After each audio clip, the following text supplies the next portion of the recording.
Hey guys, it's Johnny with Cayenne Precision, and we're back here today to talk about converting images into SVGs completely free. It's simple, it's free, and it's very effective. Um, First off, please hit the like and subscribe button down below. We certainly appreciate it when you guys do that. So let's get into this. Since we do laser engraving and sublimation, we have moved 99.9, literally everything except for one print, which is proprietary, in-house. So we do our own graphics work in-house. So we're a member of a lot of groups and stuff on social media that have to do with graphics, and people are constantly posting JPEGs in there saying, "Does anyone have this in an SVG?" When in reality they already have what they need, they just do not know how to convert it. So we're going to go over a free, easy way to do that. I have three images up here at the top. One is just a simple black and white image that someone posted and said, does anyone have this SVG? Yes, you do. You just have to convert it real quick. Then I have another one over here that's a little bit different. We're going to do an invert on it. I'll show you how to extract an SVG out of it, and also show you how to extract an SVG out of a screenshot of a logo. This one I helped a guy out with, on social media, and there's some more steps to it, which we'll get into. First off, you need to go to Inkscape.org. This is a great program. It's a completely free program. It doesn't have ads or anything like that. It's 100% free. It's a great program. It's not the best out there, but for doing this, we have several paid programs that we do use. But for converting files, I always go to this one over them. It's a very simple user interface, very effective. Just go to Inkscape.org, go over here, click download. If you want a previous version, you can get that in the unstable developments. Just click on, if you want the up-to-date version, click on current stable version. It's going to bring you up this, and you can get Linux, Windows, Mac OS. I have tested this on Windows 11 and Mac OS both. It's the same interface on both. It works the same way. So download that and install it. I'm not going to go through the steps on here on how to do that. You guys know how to install a program onto your platform. So once you have Inkscape downloaded, then you will just open the program. And I'm running two monitors, so stuff opens on my other monitor today. When you open Inkscape, this will pop up. The first time you are opening it, you will not have these up here already, so we're going to get rid of those. So the first thing you want to do is go over here to the side, click the drop-down menu, and click on Trace Bitmap. And that will add it up here to your shortcut tabs. Then go over here and click the drop-down menu again, and you're going to want to add Export. And this will be for getting your PNG along with your SVG. So the first thing we're going to do is we're going to start with the simple one, the simple black and white image. Just click on it. And for ease, I've put these out here where I can just drag and drop. That is the easiest way to do this. You can also click the open button and go search for it on your computer. For expediency purposes, we're going to just have them out here for drag and drop. So we'll take and drag this one down here. And this little pop-up will open. Then don't change any of these settings. Just click OK. And there your JPEG is open on your canvas. So we'll blow this up, make it a little bigger. Zoom in a little bit here on our image. And this is where, make sure your image is selected on your canvas. Then go up here and click Trace Bitmap that we added. Your threshold and invert image, we won't use invert image on this. We'll get into that in a little bit. Threshold is the one that you will use the most to adjust your image. Like you can tell this was not a high quality image, but we can make it work. So you have a little bit of jagged edges on this. Most of the time, 0.45 to 0.5 is where you're going to be unless you're converting an extreme image, like you're trying to extract someone's logo and all they sent you was a screenshot or a JPEG, and especially if it has some shades in it. So once you get your threshold set, I'm going to set this one at 0.5. We're going to see how it turns out. just click apply. Now this has swapped your selection to the traced bitmap image. So you'll click on it, shift it down, or you can shift it over and see there is no background on here. This is your traced image. Sorry. Need to go get more coffee today. So then you can come back over here, click on your original JPEG image, and then just click delete. That is gone. Reselect the traced image, move it back on your canvas, and see there's no background. Now what you will want to do is you want to go to File, click Save As, and then you can go through here and choose where you want to save it. For me, I have an Inkscape folder on my desktop. That's where it's set to go. Down here in the bottom, for your well, if I can get this to work. All right, it's not going to cooperate with me, guys. There's several different options that you can choose here. Choose Optimized SVG. That is the one that we use in Lightburn all the time. We use in all of our programs. Select Optimized SVG, rename it. We're just going to put Test 1, and then click Save. This little box is going to pop up. Don't change anything on here. Just click OK. Now your image is going to be saved. We're going to make this smaller. Let me go over here and find that for you. And here we go. This is my Inkscape folder on my desktop, and right there is the SVG of this. So we will go back into Inkscape. Now to get your PNG of this, if you want one, you can go up here and click on the other tab that we added, which is called Export. So come down to the bottom, and if you'll notice, it is already set to go to Desktop Inkscape Test 1 PNG. It's already set to go to that same folder that you have for the others. Export selected only, and right here, Portable Network Graphic PNG is already selected. Just click Export, and then we'll minimize this, and there is your PNG.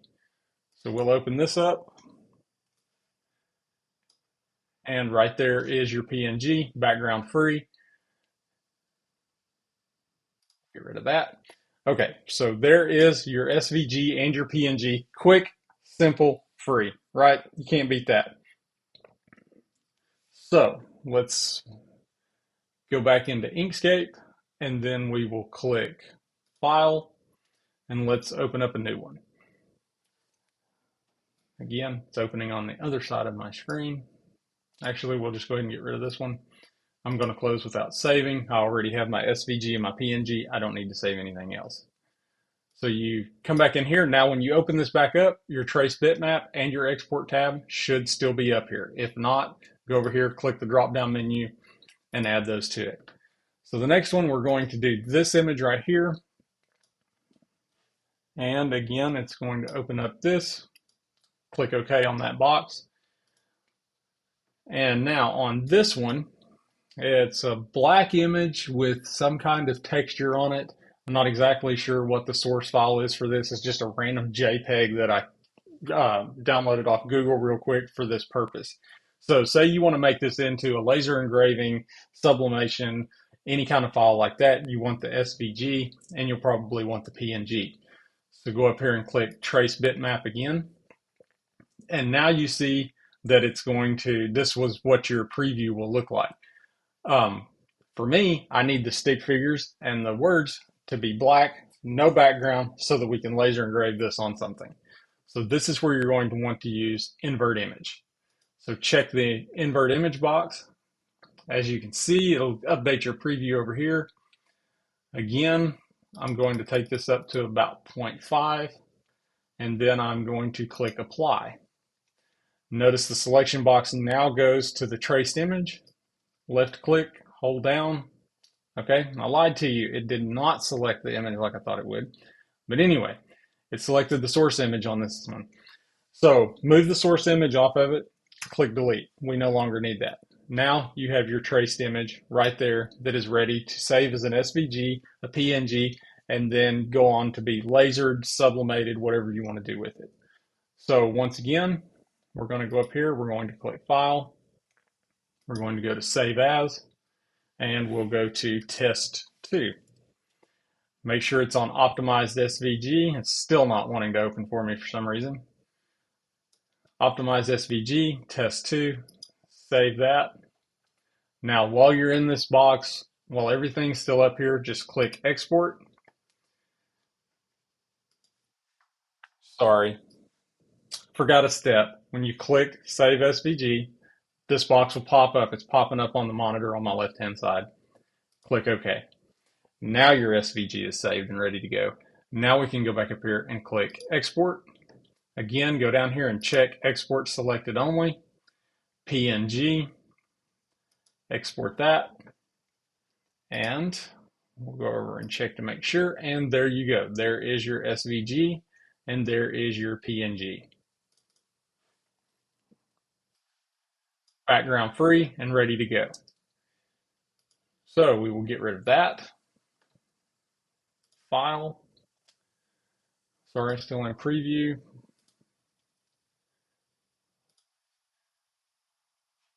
All right, we will go to the next one. Get rid of this. And there's a lot of other things you can do with this program, but this is what pertains to this particular video.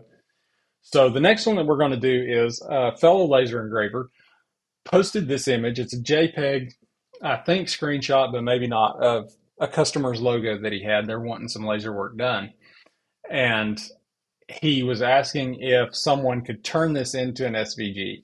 And immediately all of the scammers came out of the woodworks and they were commenting on there, yes, we can do it, yes, we can do it, yes, we can do it. And they wanted to charge money, only do it in private message, all of that. I told him, do not feed the scammers. I put it in Inkscape. Took me about a minute and a half, and I sent him a PNG and an SVG of what he needed. So we're going to drag this one down here. Again, this little box is going to pop up. Click OK. So now we have this. Now this is where it gets a little bit interesting, because you have all of the shades. You have gray here, like stainless look, and then you have the black, or actually charcoal, and then you have the dark black. So we're going to blow this up and go to trace bitmap. Now you will see trace bitmap is on 0.45. Most of the image you cannot see. So this is where you have to start playing around with your settings. Do you need to go higher or do you need to go lower? On this one, you need to go lower. Sometimes you will have to go higher. So we will take this down. Sorry, thought my mouse was over here on this screen. All right.